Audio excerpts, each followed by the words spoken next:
জয়গুরু সুপ্রভাত। পরমপিতা রাতুল রাঙা চরণে ভক্তিপূর্ণ ভূমিষ্ঠ প্রণাম জানিয়ে শুরু করছে আলোচনা প্রসঙ্গ থেকে পাঠ।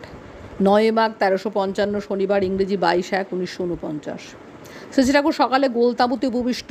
তার দাঁতের ব্যথা আজও কমেনি। ডাক্তারি ওষুধ টোটকা সব একসঙ্গে চলছে, কিন্তু ব্যথার উপশম হচ্ছে না।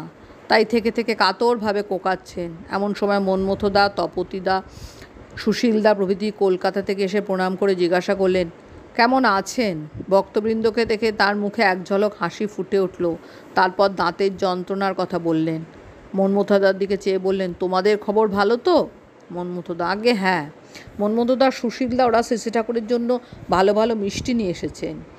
শ্রী ঠাকুর ওইসব দেখে ম্লান হেসে বললেন, বেল পাকলে কাকের কি? সুশীলদা, সামান্য দাঁতের ব্যথায় মিষ্টি খেলে কোনো ক্ষতি হবে না। শ্রী ঠাকুর সহাস্যে, কথাটা তো কলেন মনের মতো, কিন্তু ভেড়ের দাঁত ব্যাটা তো বোঝে না। এমন যে বস্তু রসগোল্লা, তার সঙ্গেও ভায়োলেন্ট নন কোঅপারেশন মুভমেন্ট, সহিংসা অসহযোগ আন্দোলন আরম্ভ করে দিয়েছে। উপস্থিত সবাই একযোগে হেসে ফেললেন।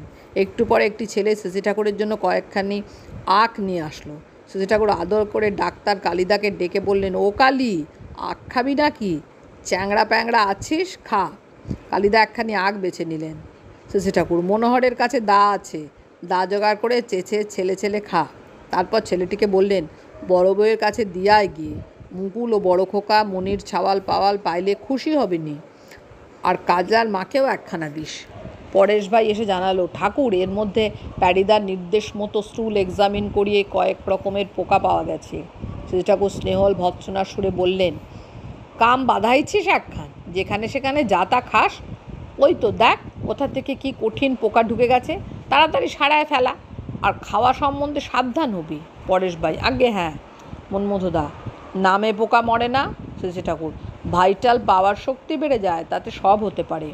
মন্মথদা, সব রকম পোকা মরে তো? শ্রী ঠাকুর, অতখানি চড়ানো মুশকিল, সব একেবারে আগুন হয়ে যায়। এরপর মন্মথদা আমাদের গুরুভাই একজন অডিটরের কথা বললেন। অনেকে ফি কমিয়ে দিতে চায় বলে তিনি তাদের কাজ করছেন না। শ্রী ঠাকুর তাই শুনে বললেন, কোনো ক্লায়েন্ট ছাড়া ভালো না, বরং বলা ভালো, আমি কিছু চাই না, আপনার কাজ আমি করব, কারণ আপনি আমার। তবে দিতে যদি চান, আপনার সামর্থ্য থাকলে ফি কমাবেন না, এতে মান বাড়ে। অনমনীয় হলে তা হয় না, আর এতে করে দর বেড়ে যায়। ডাক্তারি করার সময় এরকম করতাম, বলতাম রোগী আমি এমনিই দেখব, তার সঙ্গে পয়সার কোনো সম্পর্ক নেই।